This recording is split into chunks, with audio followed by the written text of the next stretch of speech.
I recorded a song for my fiancée for our wedding and came home in a great mood. When I opened the door, I smelled sweat and smoke. My fiancée ran out of the bedroom, disheveled, and said, "Oh, you're back already? It's early." I rushed inside and saw a man climbing out the window. He jumped before I could grab him in. The song took longer than I expected, but not in the way that drains you. It was one of those rare sessions where everything locked into place early. The melody settled naturally. The lyrics felt honest without trying to be poetic, and the vocal take landed clean. Ronan noticed it too. He did not say much, just nodded the way people do when they know something worked. I recorded that song for Lena, not as a surprise performance or some social media moment. It was meant for the wedding. One quiet thing in a loud day. Something that would exist even if everything else blurred together. I left the studio feeling light, already picturing how relieved I would be to finally cross that off the list. The session ended early. That should have been the first irregularity. I sent Lena a quick message telling her I was heading home sooner than planned. No response came back, but that was not unusual. She was often slow to reply in the afternoons. The drive back felt normal. Traffic was tolerable. I replayed the rough mix in my head, thinking about small adjustments. I even considered stopping for groceries, then decided against it because I wanted to show her the demo immediately. I wanted to see her reaction while it was still raw. When I opened the apartment door, the first thing that hit me was not sound or movement. It was smell. Sweat and smoke do not belong together in a clean apartment in the middle of the day. The windows were partially open, but not enough to clear the air. The smell was fresh, not stale, not something from the night before. It was recent and active. I stepped inside and closed the door behind me without thinking. The living room looked untouched. Shoes were lined up the way we kept them. The couch pillows were arranged neatly. The kitchen counter was clear. That made the smell worse, not better. It meant the disorder was contained somewhere else. Then Lena appeared. She came out of the bedroom too fast, like someone who had been standing just out of sight waiting for the right moment. Her hair was disheveled in a way that could not be explained by sleep. Her face was flushed. She was pulling her shirt down while walking, not adjusting it calmly, but scrambling to make it sit correctly. Her eyes widened when she saw me. Not with relief.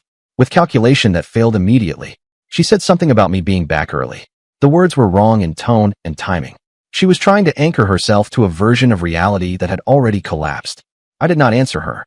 I did not slow down. I walked past her straight toward the bedroom. She reached for my arm and missed.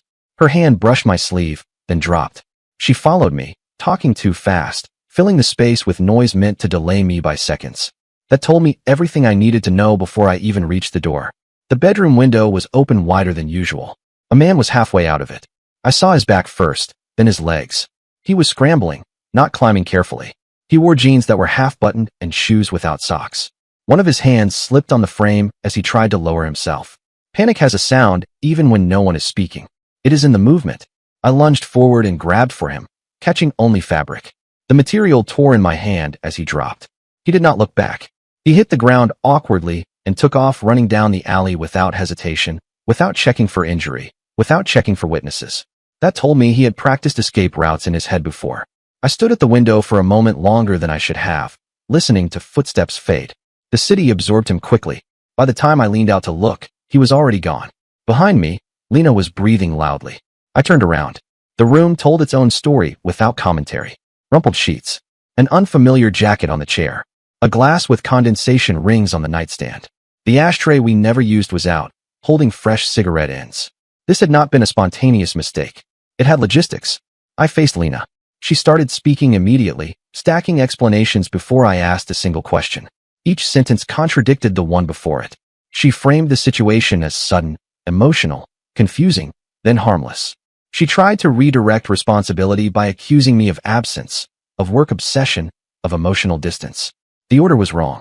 She should have been apologizing first if this had been impulsive. Instead, she was justifying. I asked one thing. Not calmly, not loudly, just clearly. How long? She hesitated. That hesitation was longer than any answer could have been. That was when the shock finished settling into something heavier. Not rage. Not despair. Recognition. I was not discovering betrayal. I was discovering structure. I told her to stop talking. I told her I was leaving for the night.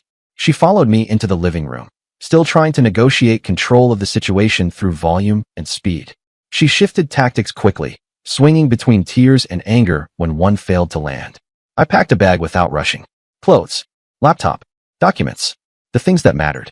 She tried to block the doorway at one point, not aggressively, but physically placing herself there as if her body could still influence outcomes. It could not. Before I left, I asked one more thing. Not his name. Not details. Something else. Did he know about the wedding? She said yes. That was enough. I walked out. The door closed behind me with a sound that felt final without being dramatic. In the hallway, my hands shook slightly. Not from fear. From the adrenaline dump after clarity arrives.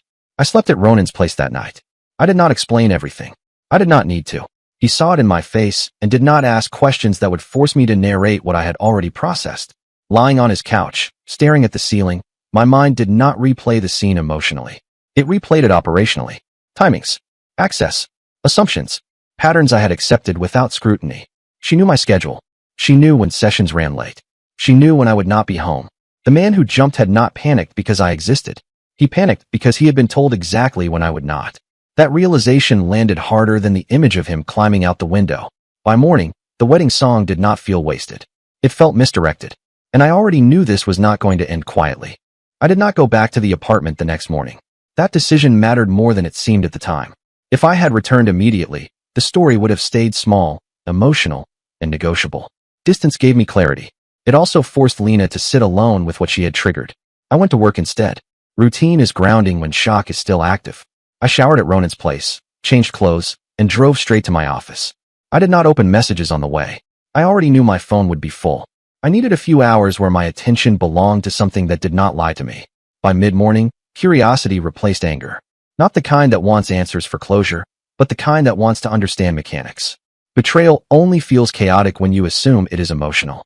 When you look at it structurally, it becomes predictable. The man who jumped had not come empty-handed. Someone had let him in. Someone had told him when to arrive. Someone had given him confidence that escape would be possible. That meant timing. I pulled up my calendar. The studio session had been scheduled weeks in advance. It had always been planned as a late one. The only deviation was that it ended early. Lena had not accounted for that. Her reaction at the door confirmed it. She had been operating on a script. I opened my phone. 32 missed calls. Messages stacked on top of each other, shifting tone as minutes passed.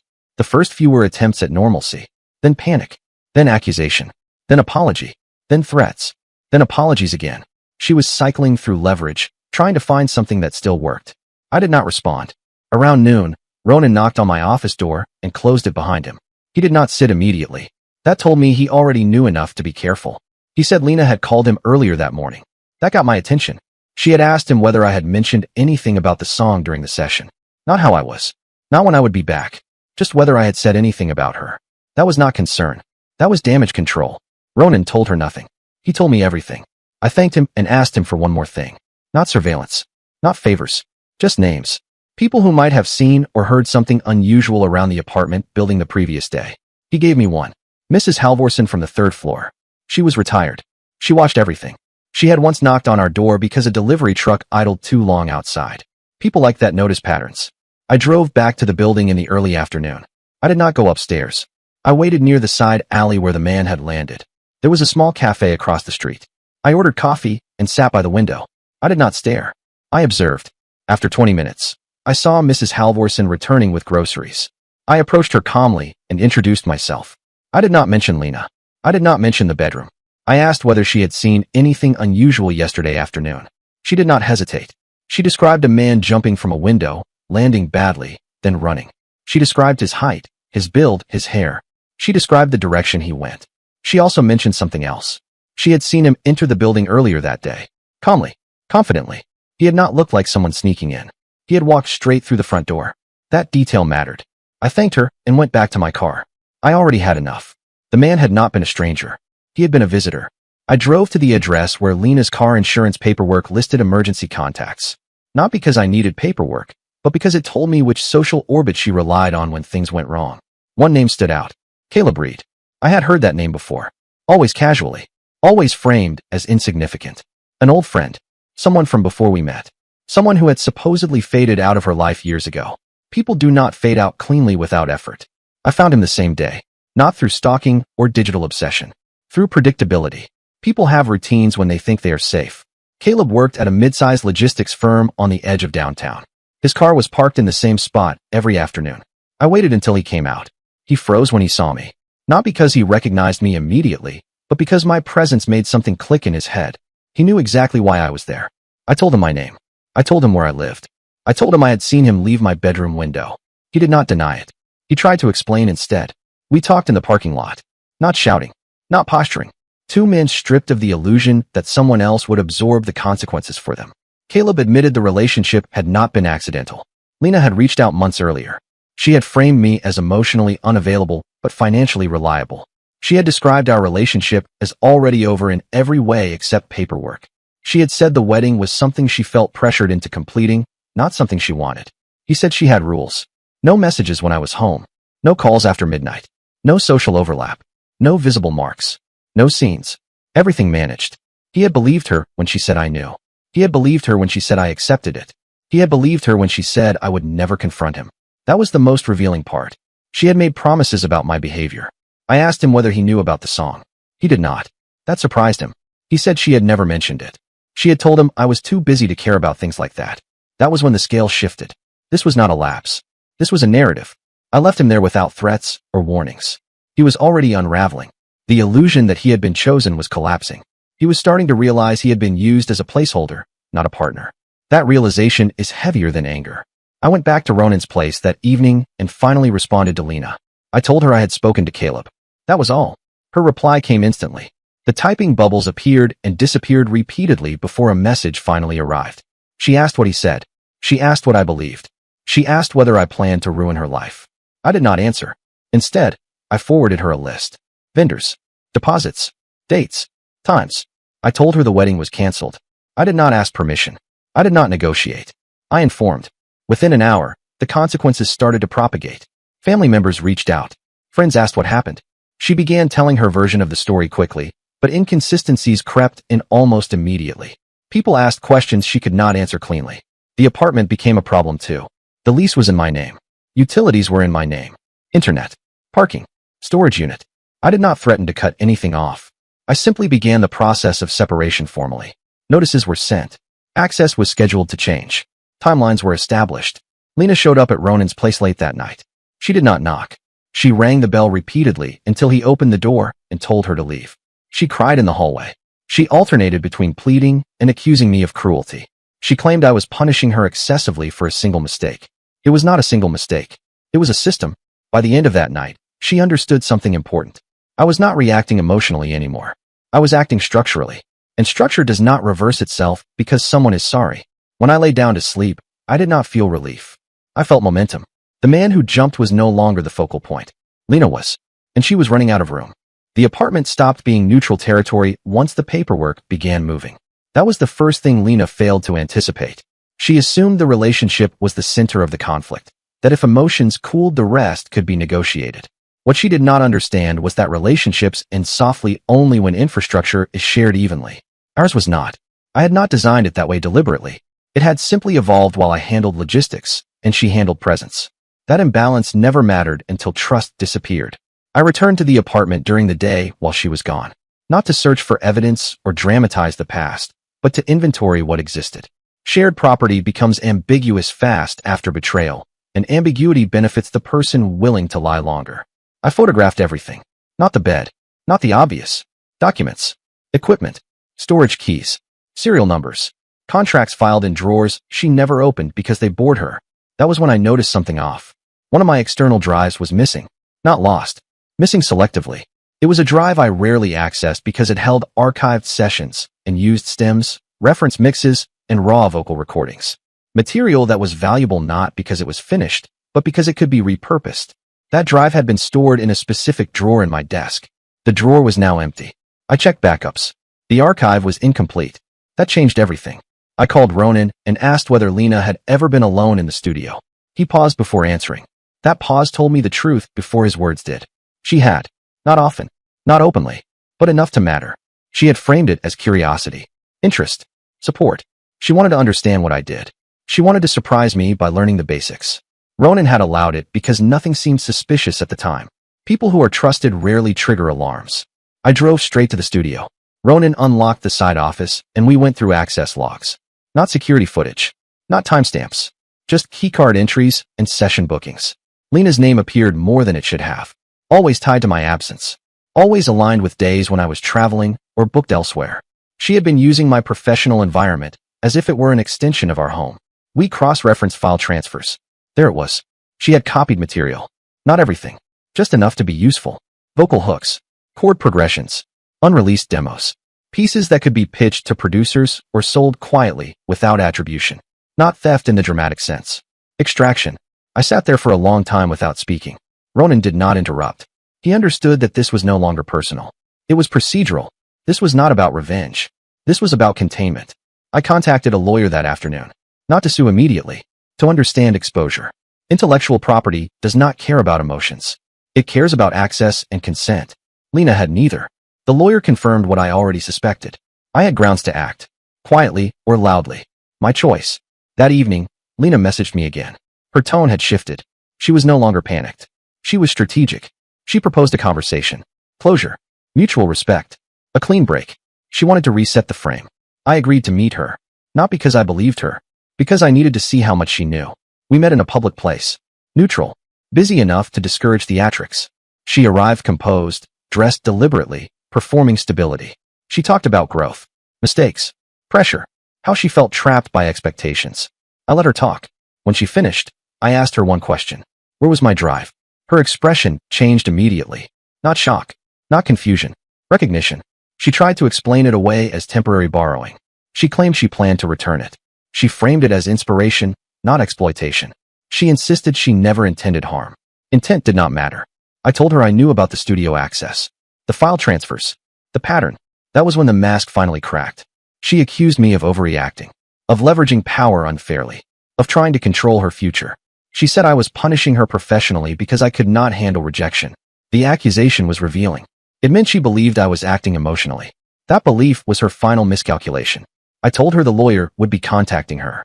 I told her to preserve all copies of my material. I told her to stop distributing anything immediately.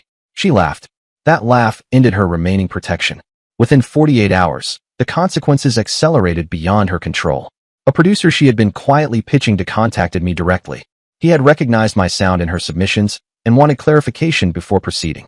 That call did more damage than any legal letter could have. Her narrative collapsed publicly, but without spectacle. People simply stopped returning messages. Opportunities dried up. Doors closed politely. The apartment situation reached its next phase. Utilities were transferred. Access codes changed. Storage locks replaced. Lena arrived one afternoon to find her entry disabled. Not dramatically. Not maliciously. Just administratively. She left voicemails that time. Not messages. She wanted tone to carry what words no longer could. She accused me of cruelty. She accused me of betrayal. She accused me of destroying her life over pride. I did not respond. Instead, I forwarded those voicemails to my lawyer. That night, Ronan told me something else.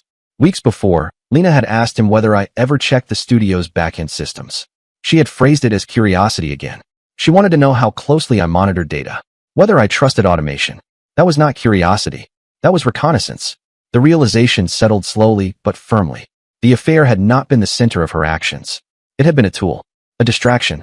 Something emotional enough to absorb blame, while something more calculated happened in parallel. She had not underestimated my feelings. She had underestimated my attention. By the end of the week, formal notices were delivered. Cease and desist. Asset recovery. Breach documentation. Nothing theatrical. Nothing public-facing. Just pressure applied where it counted. Friends stopped asking me how I was doing. They started asking what had really happened. The story Lena told did not survive contact with documentation. She tried to counter it socially. She framed herself as creatively stifled. As a partner overshadowed by someone controlling.